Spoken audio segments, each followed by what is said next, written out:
Hay muchos vivos que merecen la muerte y muchos muertos que merecen la vida. ¿Tú se las puedes impartir, Frodo?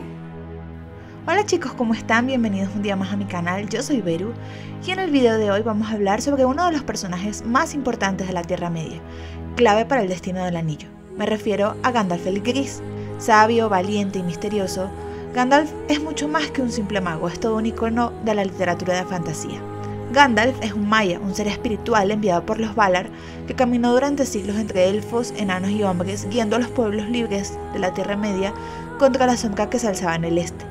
En este video vamos a recorrer la vida de Gandalf desde su origen más allá del mundo físico hasta su transformación final como Gandalf el Blanco. ¿Estás listo? Entonces, empecemos.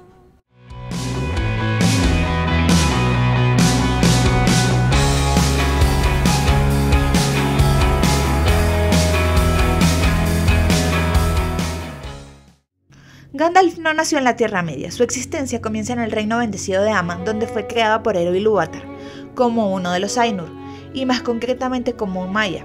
Su nombre original era Olorin, era un espíritu de sabiduría y de compasión que servía a los Valar. Olorin no era el más poderoso, pero sí uno de los más sabios. Visitaba a los elfos en secreto, susurrándoles pensamientos de valor y esperanza en sueños. Rechazaba la ostentación y por eso al principio se resistió a ir a la Tierra Media cuando los Valar decidieron enviar a los Istari. Olorin, sin embargo, llegó a las costas de Midlond, los puertos grises, alrededor del año 1000 de la Tercera Edad, en compañía de los 4 Istari, es decir, Curumo, que sería Saruman, Aywendil, Radagast y los 2 magos azules cuyos nombres y destinos han quedado siempre en el misterio. Círdan, el carpintero de barcos, uno de los elfos más antiguos, reconoció su grandeza de inmediato y le entregó el anillo de fuego Narya, para que lo usara en su misión de inspirar corazones en tiempos de desesperanza. Desde entonces, Olorin pasó a ser conocido por muchos como Gandalf entre los hombres del norte, Mithrandir entre los elfos, el peregrino gris, Tarkun entre los enanos. Vistió siempre de gris y recorrió incansablemente la Tierra Media sin reino ni ejército, solo con su bastón, su sabiduría y una pasión por los pueblos libres. Ahora, ¿cuál era el propósito de los Istari? Los Istari fueron enviados para guiar, no para dominar. Sin embargo, como ya sabemos, Saruman el Blanco, el más poderoso de ellos, fue seducido por su deseo de comprender el poder del enemigo y de poseer el poder que tenía Sauron. Esto lo vemos de manera escueta y pobremente narrada, debo decir, con mucha tristeza, en la trilogía del Hobbit de Peter Jackson. Poco a poco se volvió arrogante y su corazón se llenó de ansia de dominio. Gandalf, por su parte, permaneció fiel a la misión encomendada por Eru Ilúvatar y por los Valar. Le fue ofrecido el liderazgo del Círculo de los Magos, pero él lo rechazó. Este gesto simbolizó su humildad. Sin embargo, Saruman comenzó a desconfiar de él, temiendo que lo superara. Con los siglos, Saruman construyó su fortaleza en Isengard y comenzó a investigar la forja de los anillos de poder. Gandalf, mientras tanto, se ganó el respeto de los pueblos libres, especialmente los elfos y los Dúnedain. En el año 2941 de la Tercera Edad, Gandalf promueve la famosa aventura narrada en el Hobbit. Fue él quien reunió a Thorin y la compañía para emprender la reconquista de Erebor. Pero su decisión más importante fue incluir a Bilbo Bolsón, por supuesto, un hobbit apacible de bolsón cerrado en la compañía. Durante la aventura, Gandalf demuestra su valentía varias veces, salvando al grupo de los trolls, de los trasgos de las montañas nubladas y luchando contra los wargos. Pero también se separa del grupo por un tiempo. Mientras los enanos se dirigían a la montaña, él se unía al Concilio Blanco para enfrentar al nigromante de Dol Guldur. Aunque Peter Jackson se toma muchas licencias en la trilogía de El Hobbit, las películas coinciden en algunos puntos, como en la mención a un nigromante, aunque no así en una relación casi romántica entre la Dama del Bosque, es decir, Galadriel, y Gandalf. Por las películas sabemos que ese nigromante resultó ser Sauron en forma encubierta. Gracias a la intervención del concilio, Dol Guldur fue temporalmente purgado, aunque Gandalf siempre supo que la amenaza solo se retiraba de manera temporal. Mientras tanto, Bilbo encontró un objeto aparentemente trivial en las profundidades de las montañas nubladas, que no sería otro que el Anillo Único, que abandonó a Gollum pues sintió que su hora había llegado. Por otro lado, en cuanto a la participación de Gandalf en la Guerra del Anillo tenemos varios puntos importantes. En primer lugar, Gandalf sospechaba del anillo de Bilbo. Durante décadas estudió los criterios de Isildur y buscó a Gollum. En el 3018 de la Tercera Edad confirmó la identidad del Anillo Único y urgió a Frodo a salir de la comarca. Así puso en marcha la serie de acontecimientos de eventos que conducirían a la Guerra del Anillo.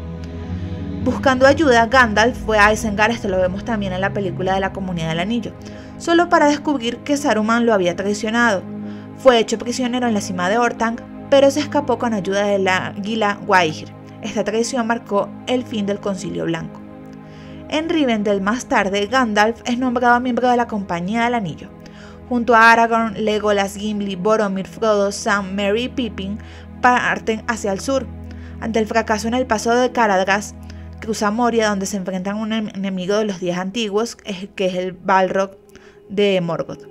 En el puente de Khazad-dûm, Gandalf lo enfrenta y cae junto con él en el abismo. Esta escena es una de las más icónicas, claves e importantes para el destino del anillo, pues se muestra el sacrificio de Gandalf y su valor diciéndole que no podrá pasar.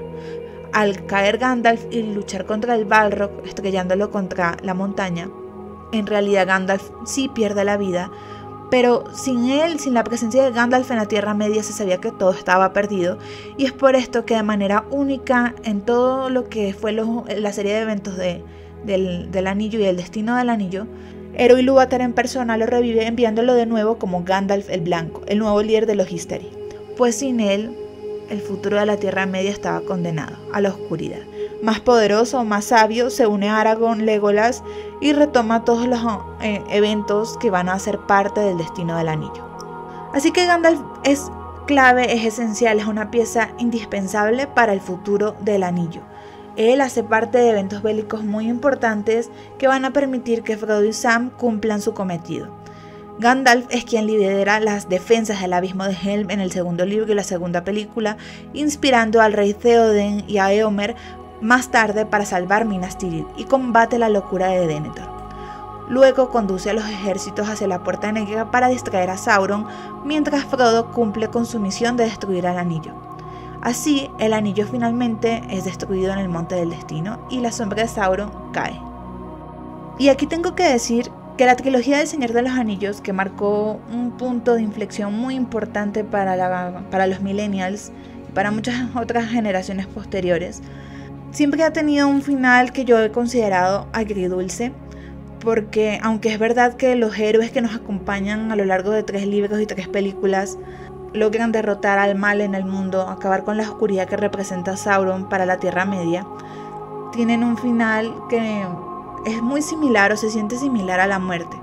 Entiéndase que obviamente muchos de ellos, como Galadriel, Elrond, el mismo Gandalf, al ser seres inmortales, no perecen, sino que van a las tierras de descanso, a las tierras imperecederas, y esto es lo que finalmente vemos en los puertos grises, en las escenas finales, cuando se le hace un lugar a Bilbo y a Frodo para descansar, porque ya ellos estaban demasiado ligados al destino del anillo y demasiado marcados por esa oscuridad como para poder hacer su vida de manera normal otra vez.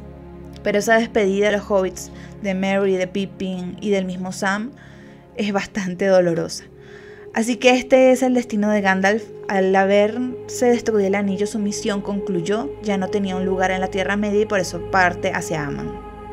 Ahora, por último, vamos a tocar un tema bastante polémico, porque Gandalf no debería aparecer en los Anillos de Poder. Según los escritos de Tolkien, particularmente los cuentos inconclusos, el Silmarillion y las cartas de Tolkien, Gandalf, bajo el nombre original de Olorin, no llega a la Tierra Media sino hasta el año 1000 de la Tercera Edad, enviado por los Valar como uno de los 5 Istari. Esto ocurre más de 1000 años después de la derrota de Sauron en la Segunda Edad, que es precisamente el evento con el que debería cerrar la serie de Amazon.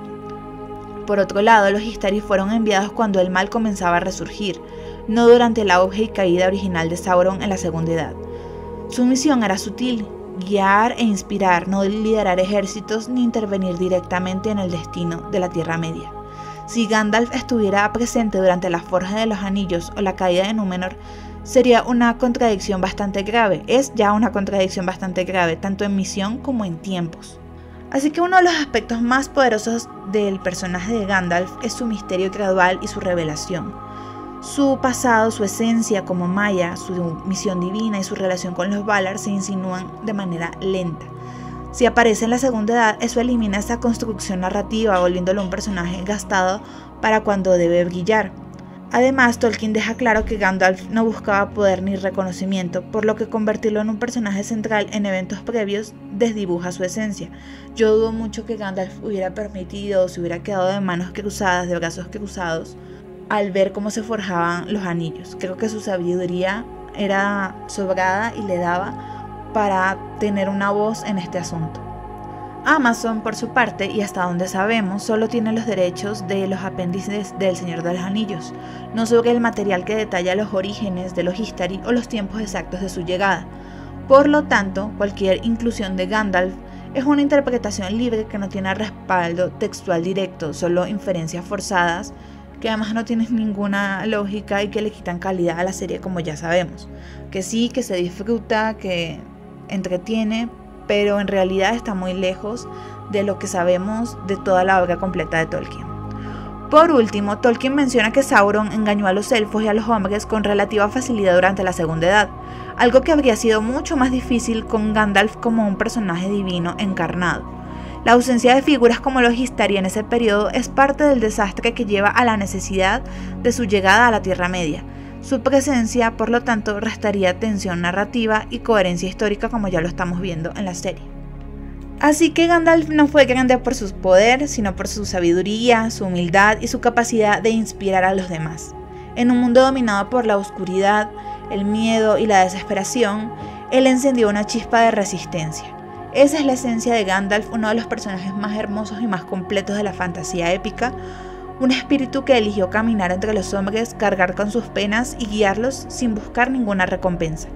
Su historia es una historia inspiradora de esperanza. Y bien chicos, esto ha sido todo por hoy, espero que les haya gustado mucho. Si fue así, no olviden dejar su like y suscribirse si es su primera vez aquí. Nos vemos muy pronto, hasta luego.